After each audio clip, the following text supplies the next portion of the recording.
আপনারা অনেকেই জানেন, পুরীতে জগন্নাথ দেবের মন্দিরের দরজা 15 দিন বন্ধ থাকে ভগবানের জ্বর আসে বলে। কিন্তু কেন এমন হয় জানেন কি? নমস্কার বন্ধুরা, কৃষ্ণকথা চ্যানেলে আপনাদের স্বাগত। হিন্দু দেবদেবীর মাহাত্ম্য কথা, পূজাবিধি এই চ্যানেলের আলোচ্য বিষয়। ভিডিওটি ভালো লাগলে লাইক, কমেন্ট, শেয়ার করে অবশ্যই পাশে থাকবেন। কথিত আছে, জগন্নাথ দেবের মাধব দাস নামক এক পরম ভক্ত ছিলেন। তিনি মন্দিরে ভগবানের নাম কীর্তন ভজন করতেন। তার ইচ্ছা ছিল ভগবানকে সখারূপে পাওয়ার। সেই জন্যই তিনি দিনের পর দিন অভুক্ত থেকে নাম কীর্তন করতে থাকেন প্রভুকে দর্শনের জন্য। অনেকে ওনাকে বোঝাতে থাকেন, তুমি না খেয়ে থাকলে প্রভুও যে অভুক্ত থাকবে, কারণ ভগবান সবার মধ্যে বিরাজ করেন। অবশেষে একদিন এলো, ভগবান ভক্তের কাতর ডাকে সাড়া দিয়ে দর্শন দিলেন। এইরকম করে প্রায় দিন চলতে থাকে। ভগবান আসেন, মাধব দাসজির সঙ্গে খাবার খান, খেলা করেন।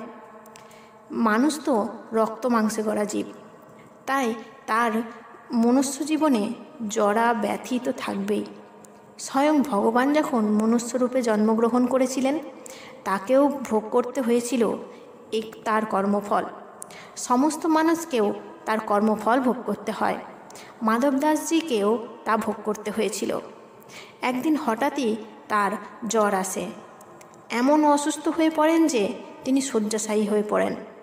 মন্দিরের সেবায়েতরা ওনার সেবা করতে গেলে বলেন, প্রভু আমার সঙ্গে খেলা করেন, অন্ন গ্রহণ করেন, আর আমি অসুস্থ, প্রভু আসবেন না? অবশ্যই আসবেন।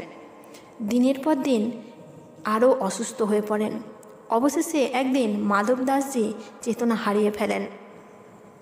প্রভু ভক্তের এহেন কষ্টর দিকে থাকতে না পেরে আসেন, ওনার সেবা করেন, কাহড়া বানিয়ে খাওয়ান। ধীরে ধীরে মাধব দাসজি চেতনা ফিরে আসে। উনি প্রভুকে দেখে খুব খুশি হন। জিজ্ঞাসা করলেন, আপনি তো ভগবান, আপনি তো সবই পারেন, আর আমি আপনার পরম ভক্ত, তাহলে আপনি আমাকে অসুস্থ হতে দিলেন কেন? কেন ব্যাধি আমায় শয্যাশায়ী করার আগে বাঁচাতে পারলেন না? ভগবান হেসে বললেন, আমি ভগবান, আমি সব করতে পারি, কিন্তু পূর্বকর্মের ফলকে কখনোই খণ্ডন করতে পারি না। কর্মের ফল মনুষ্যকে ভোগ করতেই হবে।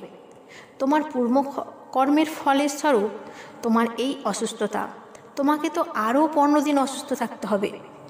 এটা শুনেই মাধব দাসজি কাতর স্বরে ভগবানকে বলতে লাগলেন, এই ব্যাধির যন্ত্রণা আমি আর সহ্য করতে পারছি না। আমায় ক্ষমতা নেই, আপনি আমাকে এই ব্যাধি থেকে মুক্ত করুন। ভগবান ভক্তের এহেন কাতর মিনতি শুনে বললেন, কর্মের ফল তো আমি খণ্ডাতে পারবো না, তাই তোমার হয়ে আমি 15 দিন অসুস্থ থাকব। সেই থেকেই 15 দিন জগন্নাথ দেবের জ্বর আসে বলে মন্দিরের দরজা বন্ধ থাকে। এই সময় কারা ভোগ দেয়া হয় ভগবানকে। তাই ভক্তিকে শক্তি বানান, ভগবান অবশ্যই আসবেন। রাধে রাধে।